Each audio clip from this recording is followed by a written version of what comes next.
Mikrouunina perusasiat sama kuin kotimikrossa, että metalliastia ei saisi laittaa mikroon tai teelusikkaa tai muuta, se on huono asia. Eli lasi, keraminen astia tai sitten mikron kestävä astia. Mikrokupu ei ole huono näissäkään, eli mikrossahan aina, meillä ainakin kotona vaimo sanoo, että käyttäkää sitä kupua lapsille ja muuten, kun se räiskyy hirveästi, niin sitten pitää aina pyyhkiä. Eihän se ole väärin se pyyhkiminen, mutta se kupu tavallaan vaivaa.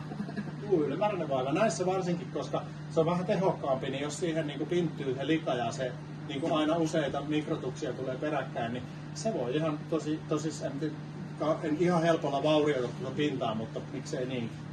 Mutta hyvä tuote mikroon ja tässä on 2 käyttötapaa, eli valitaan ensinnäkin meille tehoalue, high, medium tai low, eli niin täysteho, mikä on ehkä se yleisin auton maksiminopeudella mikrottaa.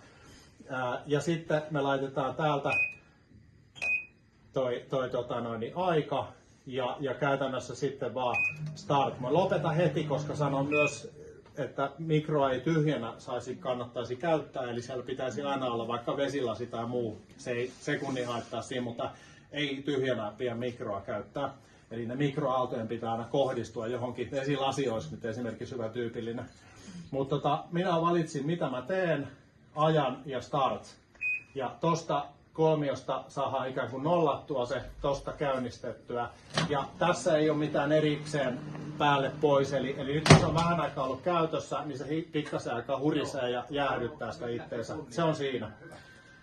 Mutta meillä olisi myös mahdollisuus siinä ohjelmoida tänne yleisimpiä toimintoja. Meidän kannattaa muutama laittaa tänne valmiiksi. Eli jos mä haluan ohjelmoida vaikka tuohon ykköspaikkaan, mä pistän sinne täystehon ja siihen vaikka 10 sekkaa. Katsotaan, että osaisin laittaa. Hyvä. Eli nyt kun mä ohjelmoin tähän tuon 10 sekkaan, niin nyt mun tarvii enää vaan tuosta käynnistää. Eli tällä tavalla voi tehdä, mutta voihan sinne laittaa 1 nakit, 2 muusia, 3 lihaspulat, jos on vaikka grilliä alatte pitämään tai muuta. Mutta usein laitetaan niin, että ykkösessä on 10 sekkaa, 2 20 sekkaa ja näin poispäin. Ja se nopeuttaa, mutta ei se ole huono laittaa. Siis mä valitsen mitä mä teen, 10 sekkaa ja start. Voisi se olla myös selkeämpi, että ainakin pitää tietää, että kuka sinne on mitä mennyt laittamaan ohjelmia. Jos sulatus, jos on jotain pakasteita. Joo, ihan totta. Eli sulatushan on sama asia kuin, että meillä olisi niin pienempi teho. Eli me valitaan tämä sulatusnäppäin ja sitten se on vain niin kuin yksi eri tehoalue noista. Ei sen ihmettä. Se on niin valmiina siellä. Joo.